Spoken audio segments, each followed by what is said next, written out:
Their first job was to manage the freight at Cronk station. Grady decided to get Will and Cory back on track. Come on, guys! This job isn't that hard! Here's our first load! We'll need to separate the tank wagons into the sidings! After Henry had left, the Garratt began arranging the different tankers into their proper sidings.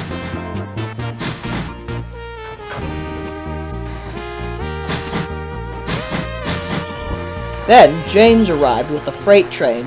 The same treatment was given. At first, Will and Cory remained silent while Grady instructed them what to do. But soon the three were all talking to each other. I suggest we put the brake van over there. It'll be the last thing we access. Very well. Sounds logical, I guess. What do you think, Grady? Sounds good to me.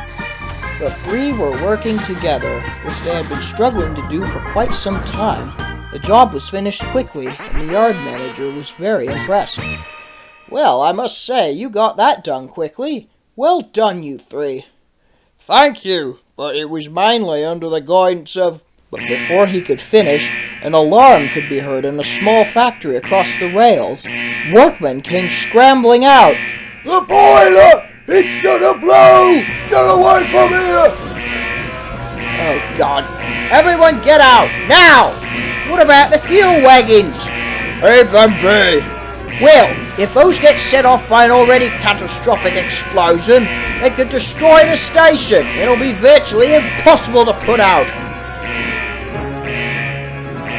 Then let's not wait for disaster. Come on! The Garratt worked as fast as they could.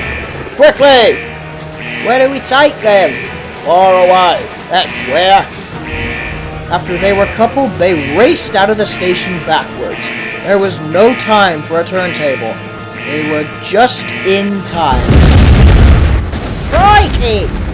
We should take these to Marin and then warn the others. Good idea. They stopped at the signal box and warned the signalman. He then called ahead and all trains were halted. Gordon was stopped at Marin and was very cross. The Fat Controller, who had been on the train, wasn't aware of the situation. What's going on? Why have all the trains been stopped? Just then, the Garratt pulled into Marin with the fuel tankers. What on earth are you doing with those? Your job was to... There's been an explosion at Cronk. A railside factory blew up. We have removed these fuel wagons to prevent a catastrophe. The Fat Controller was in shock and said nothing. He immediately walked to the nearest telephone. Meanwhile, the blaze had destroyed Cronk's freight shed. The fire was raging, and the firemen battled furiously. Soon, with the help of Harold, the fire was out. The next day, the Fat Controller surveyed the damage. Trees had been incinerated, walls torched, and rails melted. But not a single person was hurt, and most of the station was spared. This boiler was old, and the pressure got to a point where it was too much.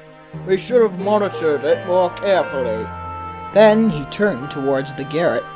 However, thanks to the truly heroic efforts of you three, the damage was much less than what it could have been. You three acted quickly in an emergency, and have showed me that together you are a very useful engine. Thank you, sir. Cory, I'm sorry I was so arrogant. Being at the back just means you have a different point of view. And Grady, well, you may be different, but you are just as useful as any other engine. And in some ways, you're better. You're a great mentor, and you're always optimistic.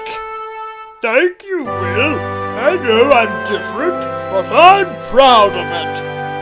That's the spirit, Grady. And Will, you may be a bit demanding sometimes, but in all honesty, you're just taking pride in your work. And that's a trait of someone who wants to be really useful.